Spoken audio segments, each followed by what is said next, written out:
মমতা বন্দ্যোপাধ্যায় বলছেন তাকে ভোট কিনতে হয় না, মানুষের ভালোবাসাই তাকে ভোট এনে দেয়। কিন্তু হাটে হাড়িটা ভাঙলেন কে? শুভেন্দু অধিকারী। তিনি কিছু করেননি, একটা ছোট্ট কাজ করেছেন, একটা পোস্ট করেছেন তিনি সোশ্যাল মিডিয়ায়। কি পোস্ট করেছেন?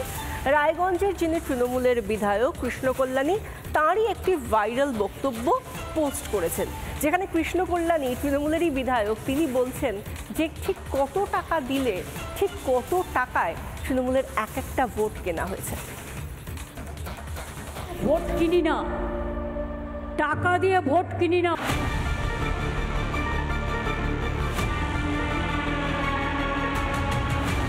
নিজের জালে জড়ালেন মমতা বন্দ্যোপাধ্যায়। কোচবিহারের সভা থেকে বিজেপিকে বিঁধছিলেন তৃণমূল নেত্রী। বিজেপির মতো ভোট কিনি না, টাকা দিয়ে ভোট কিনি না, ভালোবাসা দিয়ে কিনি। তাই মনে রাখবেন, যা দেবার আমরা আগেই দিই। ভোটের সময় নতুন করে উজালার নামে 1 মাসের নাটক আমরা বরদাস্ত করি না। বিজেপিকে বিঁধতে গিয়ে তৃণমূল নেত্রীর পর্দা ফাঁস। আপনাদের একটা ভোটের দাম কত জানেন?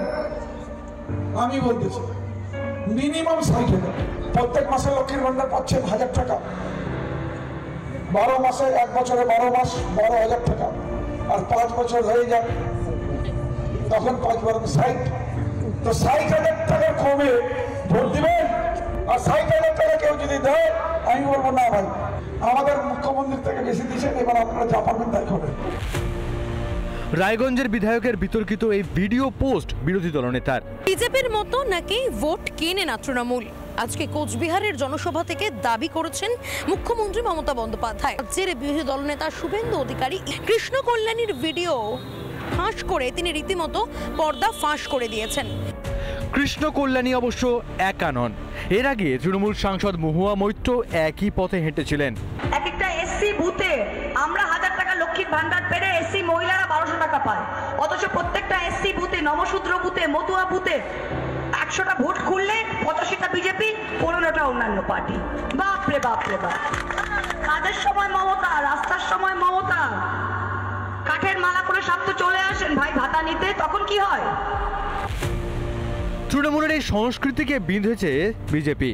লোক দেখাচ্ছে লক্ষ্মীর ভান্ডার, আমরা ক্ষমতা এলে এতটা করে দেবো, বাড়িয়ে দেবো। এত কিসের জন্য? ইলেকশনের পরে তারপরে বাড়াতো ক্ষমতা আসলে। এখন বলার দরকারটা কি আমরা ক্ষমতা এলে, তার মানে ক্ষমতায় আসবেন এটা বুঝতে পারছে। সেই কারণে লক্ষ্মীর ভান্ডারের ওজন বাড়ানোর চেষ্টা চলছে, মানুষকে লোভ দেখানোর কাজ চলছে। কখনো ভয় দেখিয়ে, কখনো লোভ দেখিয়ে গত 14 বছর ধরে বাংলার মানুষকে টোপ দিয়েছে তৃণমূল। কিন্তু এবার হাটের মাঝে মমতা বন্দ্যোপাধ্যায়ের সেই হাঁড়িও ভাঙল রিপাবলিক বাংলা। নানা ধরনের কন্টেন্ট দেখার জন্য লাইক করুন, শেয়ার করুন আমাদের ফেসবুক পেজ, সাবস্ক্রাইব করুন আমাদের ইউটিউব চ্যানেল। পাশাপাশি অন্যান্য ব্রেকিং নিউজের জন্য অবশ্যই চোখ রাখুন রিপাবলিক বাংলায়।